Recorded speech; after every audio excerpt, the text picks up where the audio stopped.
This son's name's Kusudi.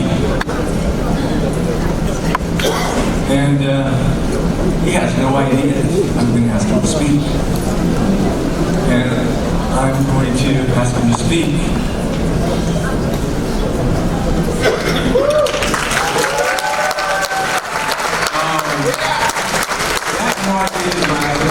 Thank you so much. This experience has been life-changing. I told Steve that I was going to come to India early. And he said if I choose to take that on for myself, that I'm going to experience profound breakthroughs. He told me to feel the room. He said, feel the room from your being. Feel the room from your being, right? So in my mind, feeling the room to me looked like getting a lot of people. Right? That's what I thought feeling the room for my being was. But what I soon realized is that it meant so much more than people. It's not about how many people, it's about who the people are that are in the room. And I want to tell you about an experience that has significantly shifted my life since being here, and somebody that has expanded my way of being since being here. So I'm sitting on the beach it's called the promenade. I'm sitting on the beach and I'm reading. It's me and my girlfriend Kamara, and we're reading our books, The Ultimate Coach, right? And this little girl comes up to us. And here, a lot of kids, they try to sell tissue, right? Like tissue paper. But she came and she was trying to sell this tissue. But a lot of kids, when they're trying to sell it, they're not like respectable, or some of them don't really speak English, right? A little kid came up to me, he was like, do you want some tissue? I'm like, no, I'm okay. And he was like, he looked at my bag and he was like, well, give me that. I was like, nah, I ain't giving you nothing, so you don't act like that, right?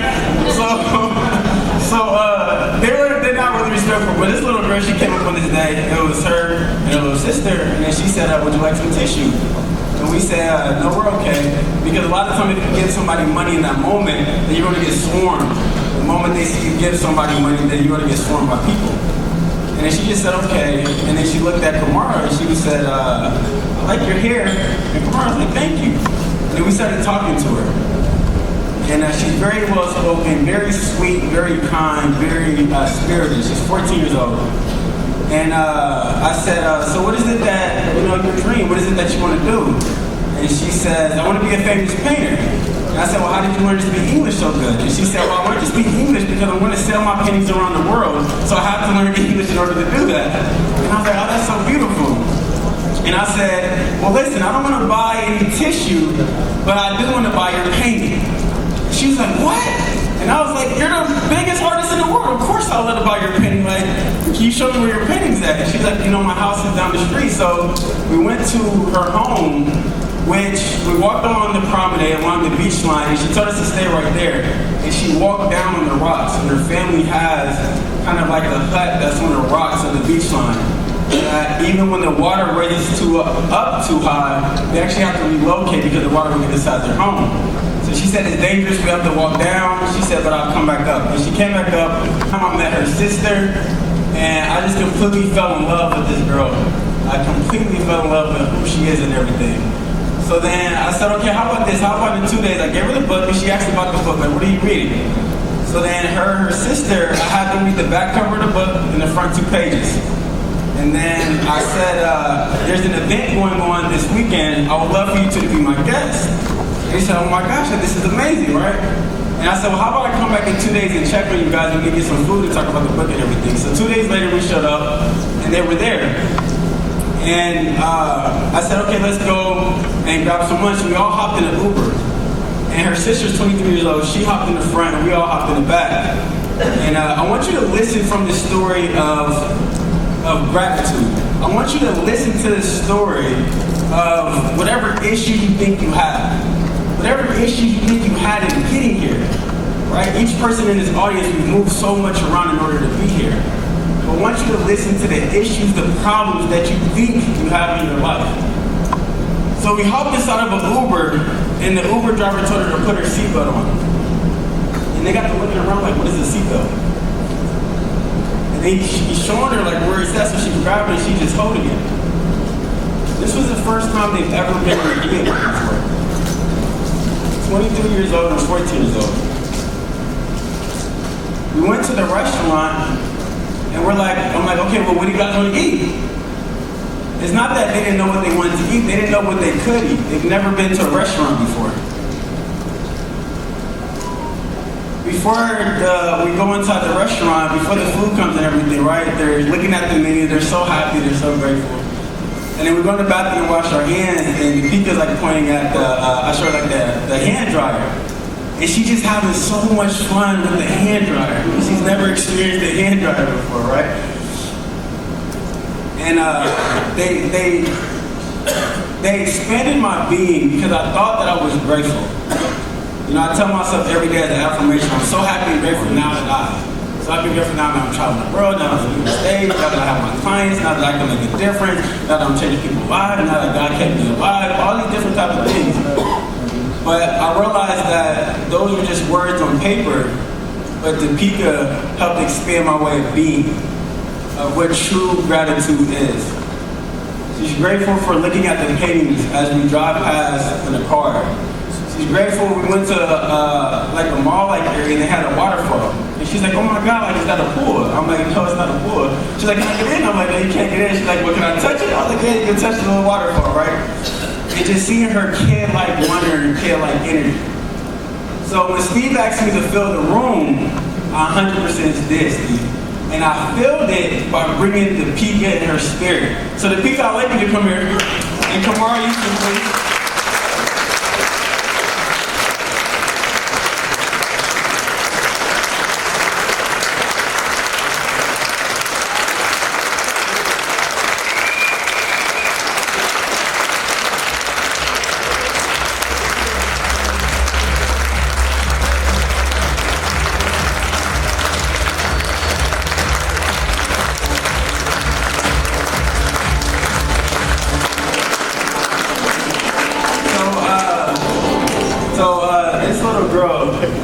Taught me so much about love. She's taught me so much about expansion. I want to acknowledge Kamara as well, because the moment I got here, about 30 minutes before, Steve texted me and he said, basically, can I be the greatest assistant in this world? I said, of course. But I had the Pika, and we had her sister and her 2 kids here, and unfortunately I had to leave because of the kids who were causing noises and everything. But I would not have been able to even accept that from Steve without Kamara's support and her love and who she is to me. So thank you so much for who you are. She's like my Amy. I like jolt off and then she kind of gets left with the rest. But I appreciate you so much. And I appreciate you, Pika, for expanding us, expanding who we are. Steve, she wanted to give you a gift, Steve. She's the #1 painter in the world.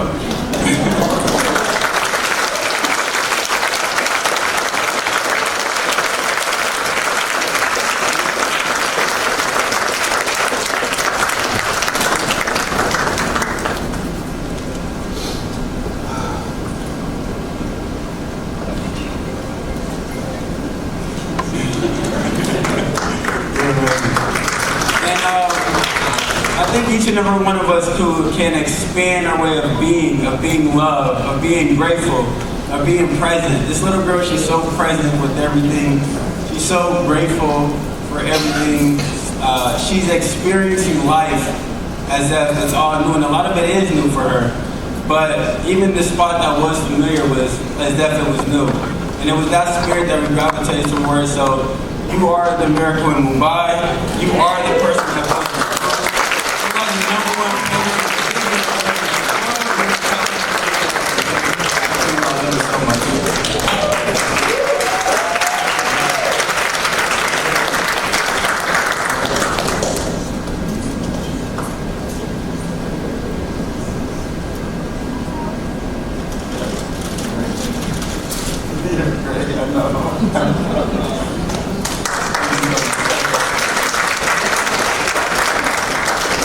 Steve, as the humble student, I fulfilled on your request. I filled the room by bringing the Pika. So thank you so much for this opportunity. Thank you so much for making that girl's day. Thank you so much for who you've been to me. The moment we met, I told you you're the person I've been waiting for my whole life. You're the teacher that I never really had. So thank you so much. I'm so grateful for you.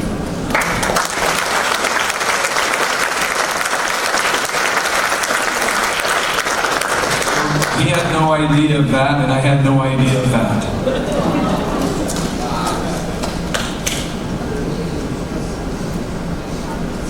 I'm sorry?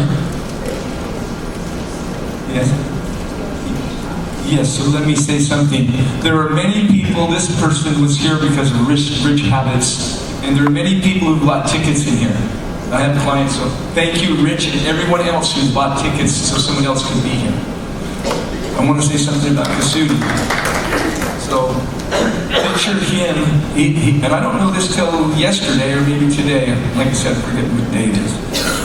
But I didn't realize he had his girlfriend. I didn't realize he had any of this stuff going on.